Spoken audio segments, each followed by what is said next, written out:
Hi, this is Sean Sprayberry. We're here in lovely Fort Walton Beach, Florida, it's a combined Warrior Games training event and Warrior Care event for introductory athletes, for people who have never really done anything with AFW2 or with adaptive sports.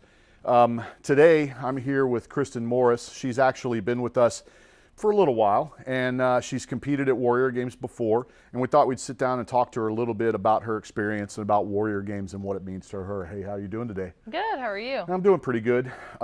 So you guys have been here since Saturday, Friday, Saturday. How's the training going so far? Oh, it's brutal, but in a good way. Yeah, so I'm smoked. So the promise of them breaking you down, that's really what's happening? Yes. Yes. Yeah, and then they're going to build you up. Do you know what point they're going to start doing that? Well, I think this is just to really show us where we're at and kind of that gap between where we're at right now and where we want to be for Warrior Games. And so they're really pushing us hard, which is awesome, because being able to be pushed hard with our teammates is, to me, the best type of training. So how does this compare to last year when you did this last year, the training as far as training here?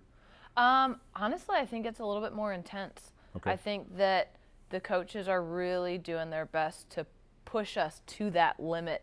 Not push you over, but push you right to that limit, just so you know where that limit is. And so last year, I wouldn't say it was easy last year, but I would say it's harder this year. So do you think, so I heard Coach Callie Quinn. Yeah. I heard her talking about how last year we were defending our house because the 2018 Department of Defense Warrior Games was held in Colorado Springs at the U.S. Air Force Academy. So do you think that they're being harder this year because now we have to prove that that was not a one-off just because we're defending our house? Yeah, I think that's definitely part of it. I mean, we really cleaned up last year, both in medal count, but also with personal bests and everything. I mean, it was an all-around amazing result for us as a team. And so I think also they saw how well we did last year, and they're like, okay, well, let's see how much better we can get from there. Yeah. So how do you think your training was up until you got here? How do you think you were doing on your training?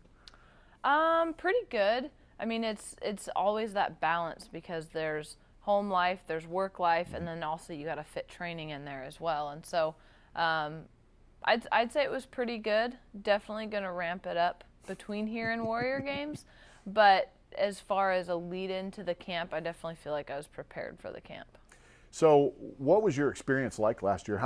I mean, from a spectator, you know, as I being a spectator, it was an amazing experience from the outside. What was it like for you competing at Warrior Games last year? It was really, really cool. Probably one of the coolest things I'd done up to that point. For me, it was kind of a culmination of knowing where I had been, and it was the work that I had put in, the work that people had put in to help me, specifically my husband, just being there for everything. And then to be able to kind of perform on an elevated stage and get that, it was like the icing on the cake. Yeah, it was definitely an elevated stage. It was yeah. not just the elevation of Colorado, but it was quite a spectacle compared to previous years. It was incredible.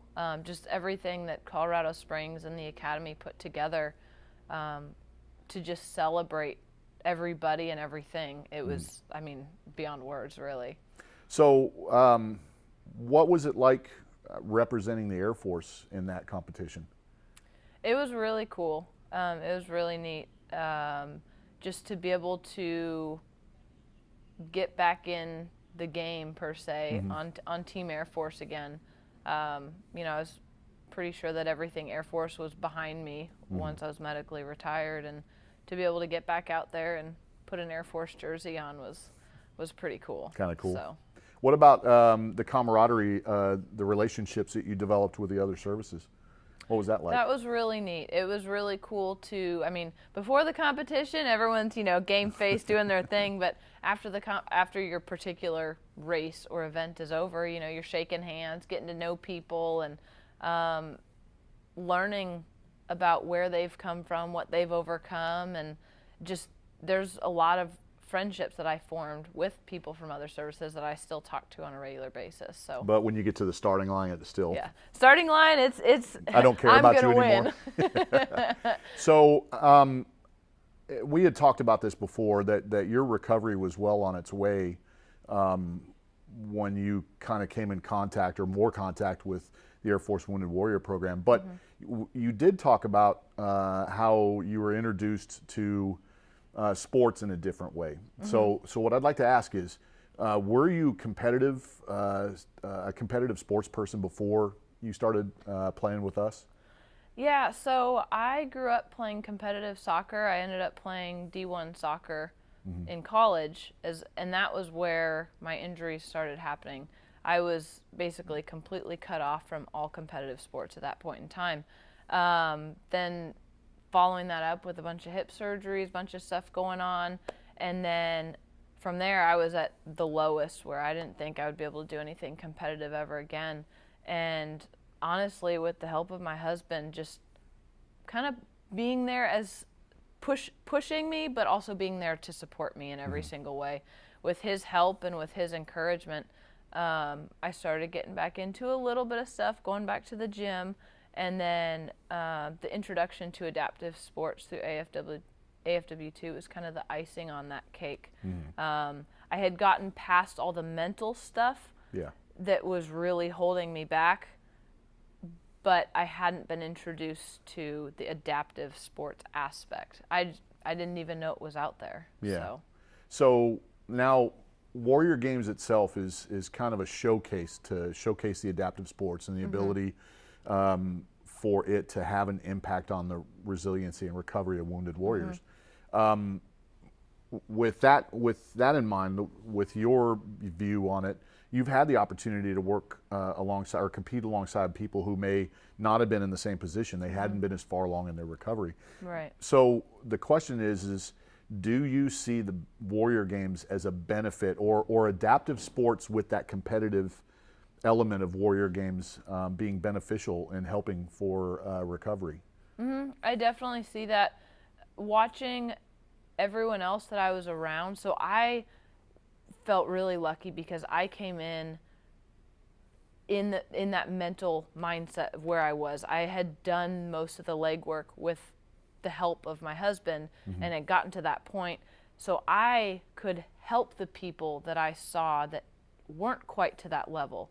And I think that that's a big part of the Warrior Games of AFW2, of that resiliency aspect, is because I was there, I could notice that in other people, and I could reach out and say, hey, I've been there. Let me help walk you through it. And not only, it's just a natural mentor-mentoree type of relationship that forms, because you get people coming in from all different aspects of their resiliency, I guess, all different levels of recovery. And being able to see the people really move and step up from where they were, because everyone is there for you. It's like people are there to help get you to where you want to be. And so, you know, like I said, I felt very lucky that I came in where I was, but that also enabled me to be able to help other people get to where they wanted to be. So now, we're kind of at the end of the question and answer period here. So what I'm going to ask you, this one is more of a HUA at Team Air Force thing.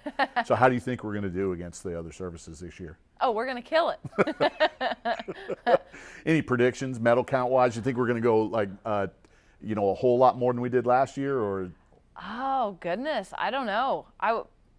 Absolutely. I mean, that's not even a question. See, I'm pinning you in a Absolutely. corner. Yeah, I'm pinning you in a corner. As a team member, you're supposed to say it. So. Yeah. All right, Kristen, I really appreciate you taking the time out. I know that you have a busy schedule both at home and and with the training. So I really appreciate you taking the time out and sitting here and talking a little bit about Warrior Games. Absolutely. Thank you. So that was Kristen Morris. She is on the 2019 Department of Defense Warrior Games Team Air Force team. She'll be competing in Tampa June 21st through the 30th. If you get an opportunity, come on out. If you don't, you can check it out on dodwarriorgames.com, or you can check out action on our Facebook page. Just check out the link on this post. Thank you very much for tuning in, and we'll talk to you later.